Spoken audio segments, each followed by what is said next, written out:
Uhusiano ya Wabaluya na Wajaluo imeanza kitambo. Tuliona wakati ile ambayo kifo ya Wamalwa kijana.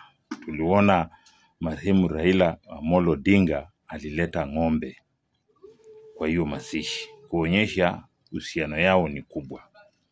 Sasa tunaomba pia kiongozi ya Wabaluya ambayo ninatembea, tafadhali regesha mkono kwa Wajaluo, peleka ng'ombe kwa hiyo mazishi vile inavyotakana, kwa sababu Wajaluo na Wabaluya uhusiano wao ilianza kitambo, ni masemeji na wako na umoja.